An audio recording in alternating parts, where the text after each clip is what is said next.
second speaker is Gillian Warson, and she's going to be speaking about hymns that shape the life of Laura Ingalls Wilder, how a novelist can use hymns to paper over the cracks of a difficult life. And when asked to say, put in a sentence about yourself, Gillian, you said, Gillian always loves to find a hymn popping up in a novel. And this interest started when she was 10 years old, as she was reading The Little House in the Big Woods. So there's a lot hidden in that title there, that description. So thank you very much, and over to you, Gillian. Thank you. Thank you very much for inviting me to speak, as well as participate in this, this little mini conference. Bit of a contrast to hymns that are written to deal with contemporary affairs. I'm going back in history. And I've always loved the novels by Laura Ingalls Wilder and have been reading and rereading them since I was 10 years old, as Janet told you.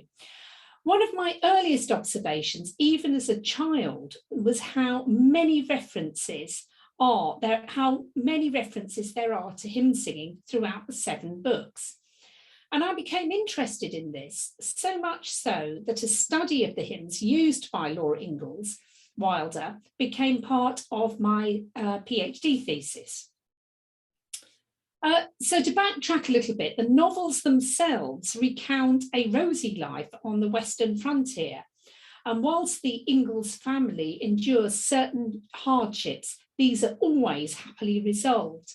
And some of you may have even seen the popular 1970s television series, which is always on air on some digital platform or another. Recent scholarship, though, especially the new biography that came out just last year by Caroline Fraser, has revealed that there was very much another side to Laura Ingalls Wilder. And so what I'm looking at today is I've decided to revisit my early research to see how the two match up. And I'm going to do this particularly by looking at 5 hymns that Wilder mentions in her books. All of the hymns that I've chosen bear something in common with land and what we now tend to think of a little bit as land grabbing, given that the indigenous population of the Americas was already present in the lands that Laura and her family lived in. By way of disclaimer, I'm going to explain that I'm going to use the term Indian in this talk to refer to indigenous peoples. And this is because that's the term that Laura Ingalls Wilder uses throughout the books. And so this is not intended to be in any sense a pejorative term. So the first of the Little House books is set in Wisconsin and in the Great Woods. It's called The Little House in the Big Woods, and I received it as a present for being a good girl at the dentist when I was 10 years old. It's set actually in the town of Pepin, which is sort of on the edge, then in the middle of the woods. One of the significant geographic features was a huge rock called the Maiden Rock. The legend behind this immense limestone crag was that a native Indian girl leapt to her death rather than accept her family's choice of husband. Now, no such disaster befell Laura Ingalls, but the mention of the rock serves our study in 2 ways. The first is that it clearly shows that there were Indians in the region long before the Ingalls decided to settle there. And this is very important because even in this first book, Laura does not mention any Indians or any older civilizations in evidence. Instead, she chooses to concentrate on a blissfully cozy existence where family gatherings were enjoyed and there was plenty of music and hymn singing, all accompanied by her father, who's called Pa, by her father's violin.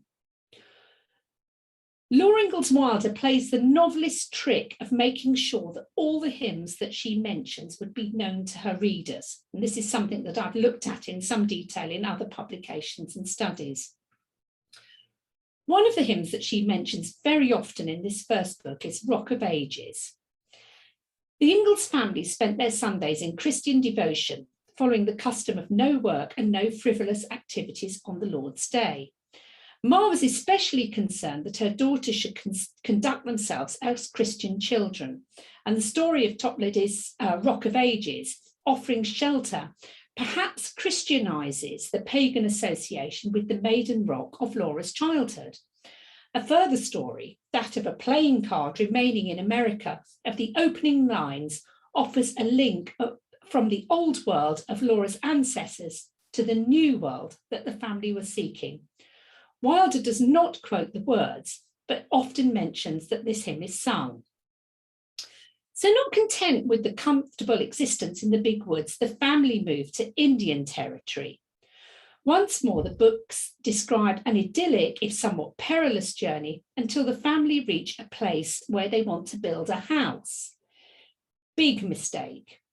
The land was much disputed by various Indian tribes, and the family laid themselves open to danger and violence.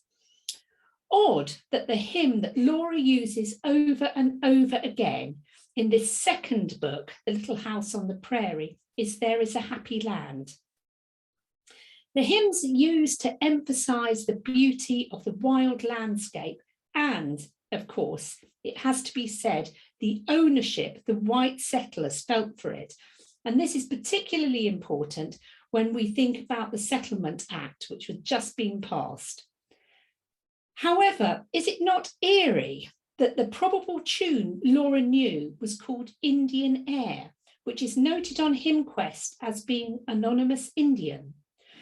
When seen in the context of the Indian War, which was so recently raging, and the subsequent massacre of the indigenous population, it seems to me that the Indian is taking a quiet stand in Laura's life. This hymn is, I feel, particularly significant with reference to Ma, who, with all the precarious nature of a pioneering woman's life, she would indeed have needed the promise of a happy land, from sin and sorrow free. And of course, the quotation from Ma that comes over and over again is, "The only good Indian is a dead Indian." The family were always on the move, and each book details another stage of the journey. Biographical detail tells us that this was because much of the Ingalls life was spent in terrible debt, and they had to keep moving to escape being caught by their creditors. This isn't mentioned in the books at all, though. It's all one big happy adventure. Pa was ceaselessly in search of an apparently elusive bumper crop of wheat. When the family arrived on Plum Creek, he was sure he had found the perfect place, and that sees the fourth of Laura's novels, On the Banks of Plum Creek. The hymn that accompanied them as they set about their new life was Jerusalem the Golden. Here they were quite convinced that they had found the land of milk and honey blessed. However, sadly, the next few years were completely blighted by a plague of locusts of biblical proportions. Once more, families' hopes came to nothing. The Ingalls family were important in establishing churches in the towns where they lived, and there are lots of details about how they went about this in the books, including participating in lots of fundraising activities. However, the most interesting thing for the purposes of this study is that the establishment of more formal churches also heralded the use of hymn books. The first time they go to church of a family, the singing is a complete disaster, as no one can pitch the note or remember the words. It is Ma who points out that nowadays people have hymn books. The most interesting thing about the later books in the series is that Wilder refers to the hymns by numbers and not by names. A conundrum for me indeed. However, by using resources such as Templey's Hymn Index, I was able to deduce that the hymn book most likely used by the Ingalls family was pure gold for the Sunday school. Church membership provided the Ingalls with a flourishing social life and spiritual opportunity. One of the hymns which shows this is My Sabbath Home, which Wilder mentions in 4 of her books. After a stay away from home, Laura meets her best friend Ida in the church pew. There she writes, "Singing together was even better than talking." As Wilder writes, we feel the closeness of 2 friends sharing a hymn book as, clear and sure, Laura's voice held the note, while Ida's soft alto chimed the words, Sabbath Home. Those who make a close study of the text and music in Pure Gold will note that it's the tenor and bass voices that echo the soprano and the alto. This, though, would surely spoil Wilder's image. The last hymn I'm going to mention in this brief talk is Pull for the Shore Sailor, a Moody and Sankey classic, a hymn which is not in Pure Gold. Laura is highly amused to see 2 drunks singing this in the street and tries to recount the story at home. Her parents and sisters are shocked, as hymns have their place only in worship. The hymn, though, gets another airing when the family attend a local revival led by Minister Brown, a well-known preacher and evangelist at the time. As the meeting progresses, Wilder rolls out the hymn numbers and Laura clearly enjoys the vigorous singing. So that ends our brief study today. So does the use of printed hymn books suggest a more settled existence in real life? And does this show how the towns were becoming much more established over the wildness of the prairies? We know from her biographies that the Ingalls family were Congregationalists, but this is not mentioned in the books. And I wonder whether this is because she wanted to keep her general readership. Although staunchly Christian, Pa refers to heaven frequently as the happy hunting ground. Once more, this is an idea that we traditionally associate with Indian mythology. And I wonder how much this is reflected in Laura's choice of hymns, particularly when we think about There Is a Happy Land and Jerusalem the Golden. Perhaps you'll come up with some answers to these questions. So thank you very much.